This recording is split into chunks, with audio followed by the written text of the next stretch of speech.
A shed update, and we got some boomer clouds and rain rolling in. But anyway, we're inside the ark here, and I'm just actually pricking with some models, actually hanging up, doing my little nail system, which I'm in getting some built-up Gundams, which they can be used, and I've been sacking them, going through parts and everything. They're pretty complete, so I went ahead and then stuck them there. I'm just going around and stuff that I had loose, stashed away in like the figure section down there, like the red shirt from MMI, Captain Alf, and just a few odds and ends. Trying to getting some organization here, but that's a long process. But we'll get to it eventually. What I'm adding to the arc today is this little gem. I don't know, this was given to me many years ago, and it's a bust of Judge Dredd. It's actually pretty good size. I want to say, have you ever seen them RC planes with a big pilot head? That's basically how big he is.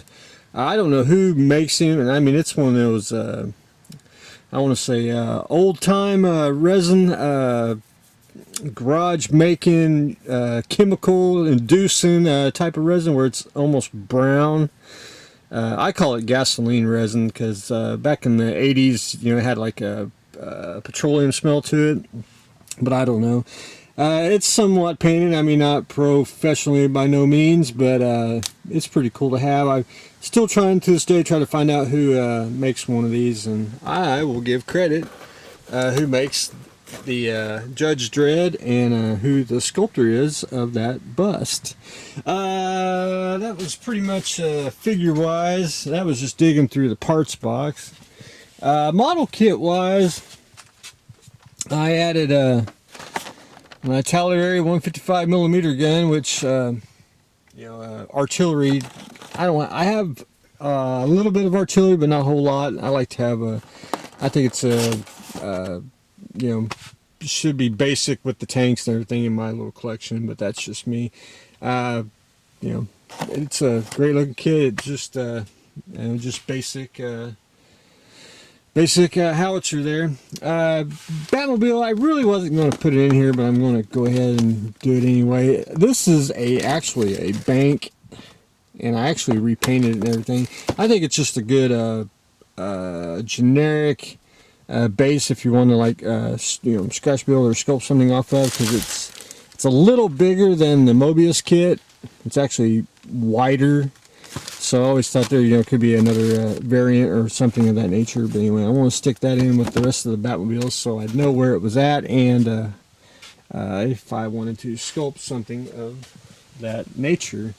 What else did I add?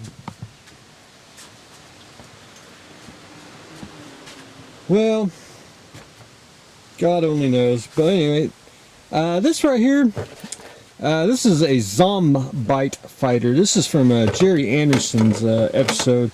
It's basically a bad guy fighter, and it's supposed to have like a ring that goes around the back here. This is a 32nd scale F104 that I could cut down and added the engine and added some fins and everything. I did have it lit up, and then I lost interest in doing it. And I probably don't have one handy. I was thinking about it when I was putting it in here.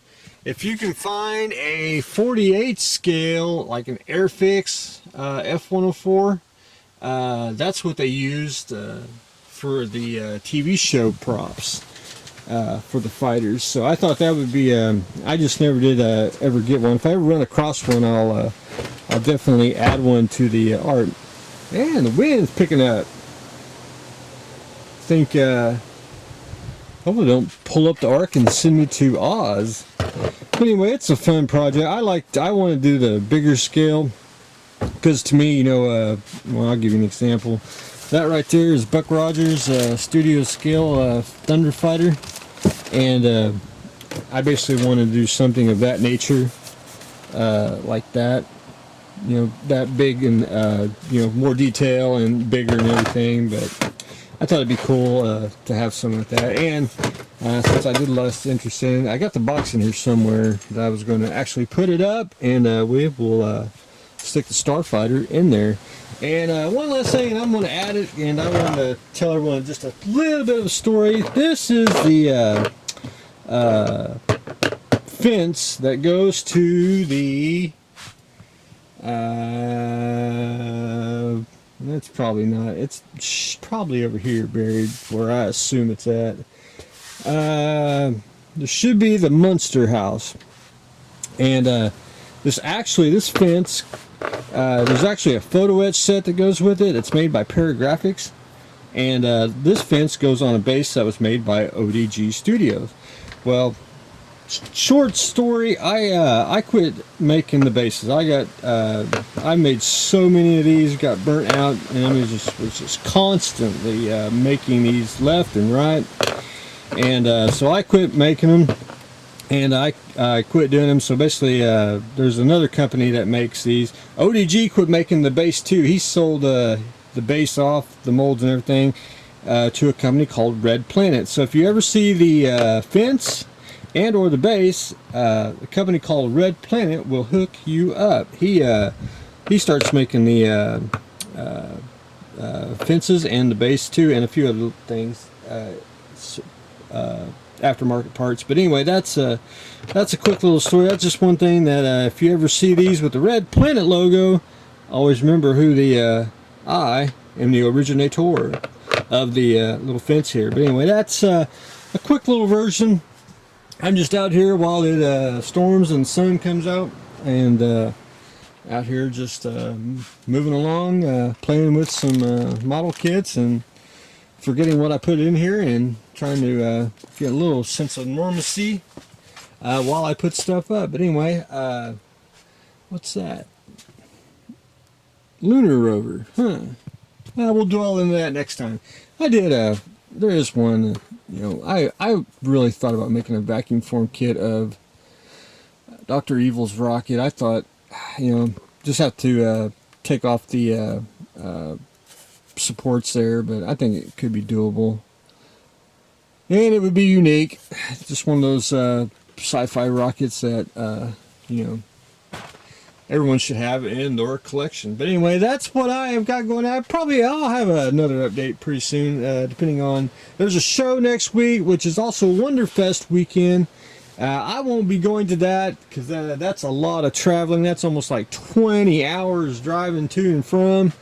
So you're talking about almost 2 days travel, and I just it's not worth it. But there is a figure show that's local here on the same day, so I will go to that, and I'll give a report on that as well. But anyway, that's what I have got going on today, the filling of the shed, so stay tuned for the next exciting episode.